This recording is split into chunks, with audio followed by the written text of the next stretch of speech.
Hello YouTube and welcome to another how-to video, and in this video we're going to be talking about planning.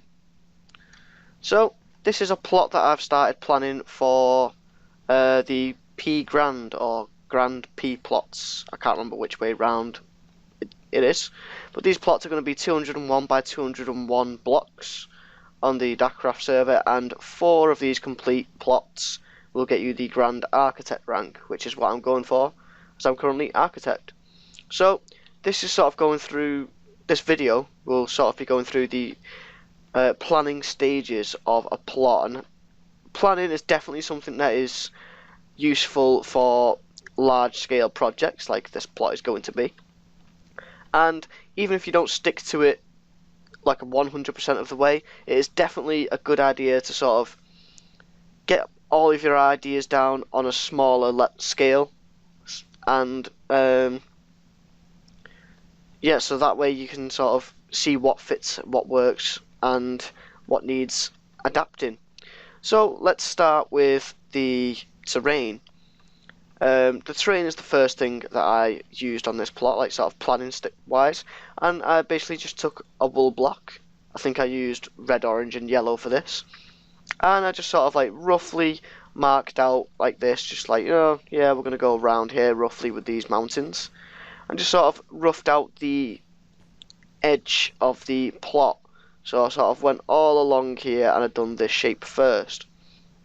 Then, because I knew that this was going to be a western style plot and a mesa biome, so the level of the mountains are going to sort of be tiered, I took the orange block, again, so yellow, orange, red, they're all sort of shades, and that just like helps with my memory. You can use any blocks that you want, really. So I took the orange block then and sort of marked just inside of the yellow block, went over again and sort of marked out other areas, including this little canyon area down here. So yeah, we've got, you know, this little canyon area down here.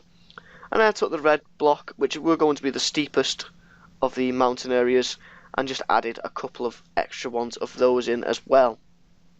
So once I'd gone through that stage, I then started to build up these blocks, and scale wise this is 4:1 scale or 1:4 scale. Again, not quite sure which way around it goes, but basically one of these blocks is a 4x4 block area on the P Grand size plots. So one of these blocks equals a 16 block area.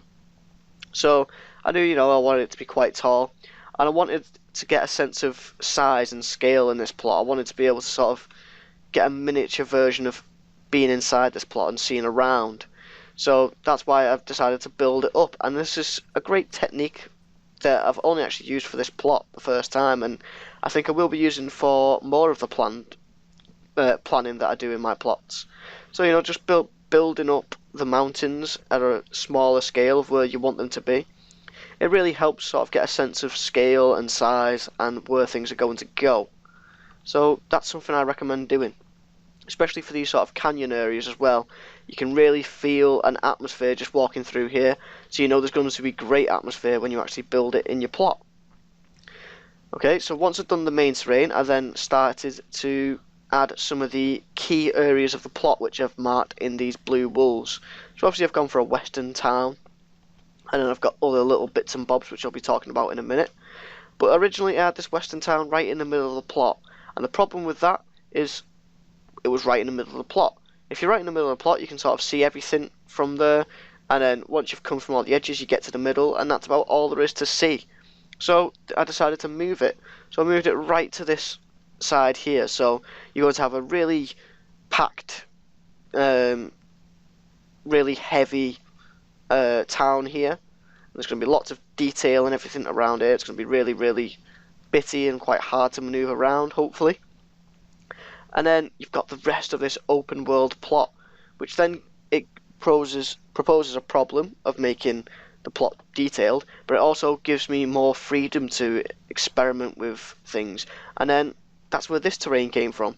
So then I sort of added this in. We've got these extra bits of cliff here, and I could get these 2 peaks in, which are there to represent, I think it might be Monument Valley in America, where basically all the westerns were shot, and you get these tall, flat peaks in the middle of the desert. That's what these are meant to represent.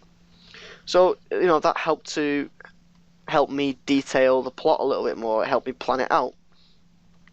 Now, what else can we talk about? So, we've started planning out these key areas, these blue spots. Then, I need to sort of fill out some of these blue spots all over the map, just to give a bit more detail and purpose to the map, so that you can go and explore these areas and there's actually going to be something there. So, right on top of this bit of the mountain, we've got a Native American camp. Something I really wanted to do, get the sort of struggle of the new invading the white man and the red Indian.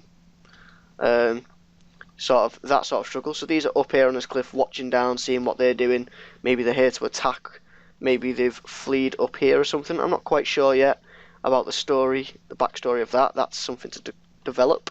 And up on this little hill over here, we've got a chapel, just out of the way of the town, so it's not right in the middle, but not too far away, so it's too much effort to get over here. And you're going to have a nice sort of graveyard planned around here as well. We'll keep going round. This little area here was quite open, quite a lot of space, and so we're going for a ranch. This plot is heavily inspired by Red Dead Redemption. So yeah, we've got like a sort of ranch over in this area here. And if you've not quite spotted it yet, this whole area is based off of Armadillo. Armadillo would be about here, and you come down the side there, and McFarlane Ranch is over that way. So I've just tried to condense those ideas, so this would be sort of the McFarlane Ranch. That's where I've got the ideas from here. And in this canyon, we're going to have a bandit camp. Not quite sure how that's going to work out, but you've got a reason to come over here and discover this, and hopefully you'll get lost in just this small area of the plot, and this will be a plot in its own. Just this small area, like a bandit area. And the final sort of key area is an abandoned mine. I'm not too sure if it's going to be abandoned or not, but I figured it's close enough to the town so that carting supplies isn't going to be too much of a problem. But it's also like quite out of the way, and it also gives a purpose to this area. Not too sure yet what to put over here, but there is definitely a whole vast stretch of the plot over there which isn't quite being utilised as of yet. So that's something that I'm going to be looking more in detail to in later dates. Another thing I want to talk about in this sort of plot video is you have to think about the entrance to your plot. And entrance is something that I talk about a lot in my plot reviews, and on a plot of this scale, especially if people are just flying around and stuff, I've decided to try and get multiple entrances in. So this was the main entrance I was thinking of.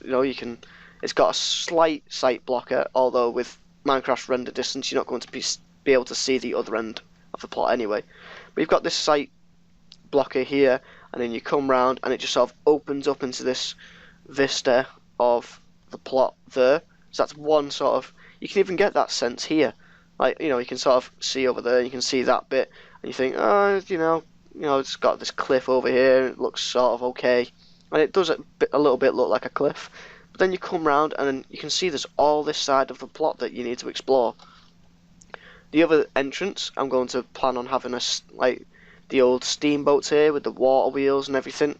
So that's going to be right on the entrance to this town. So you come in the town, there'll be tall buildings everywhere, and there'll be narrow streets and stuff. By the time you make your way through the town, and you open up, and it's just like hit with this awesome sight, hopefully, of tall canyon cliffs and just vast emptiness, which hopefully will be detailed, which is going to be a nice struggle. And the third entrance, I've just felt like this was a natural entrance. It's got a nice little canyon here. We're going to have railway tracks, which is what this chain is symbolising. And I wasn't sure whether to have a train here, so maybe one of the entrances is, you come off the train or something, it's broke down, you get off the train, you start walking through this wilderness, and that's how you get involved in the plot. So, a couple of things there to think about planning out your ideas and getting them all down.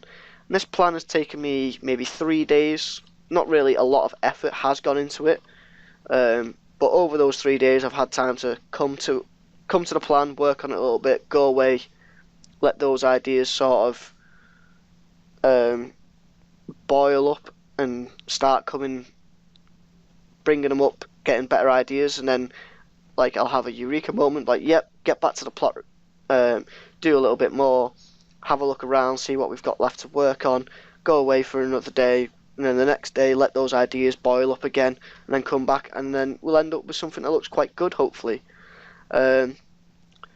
So yeah, that's sort of how I plan sort of my builds, and especially plots. This is a great idea to use. I wouldn't really recommend doing like say if you was building a P plot, you could use a P minus plot and sort of plan out like this, but I wouldn't really recommend it. It's sort of a bit of a wasted effort. I'd rather just use wool and then get straight into it. But if you're doing like a really big, large scale project, say you was building a P plus plot, a P minus plot in this concept would work, or this is a P plot for a P grand or grand P plot. Definitely a great idea and a great technique to use. I mean, it requires a bit of effort, but it also stops you from making lots of mistakes that will cost you time later on. So I think that's pretty much all I have to talk about in this video about planning. Hopefully you guys have enjoyed this video. If you have, don't forget to like, comment and subscribe, all that fun stuff, and I'll see you guys in the next one.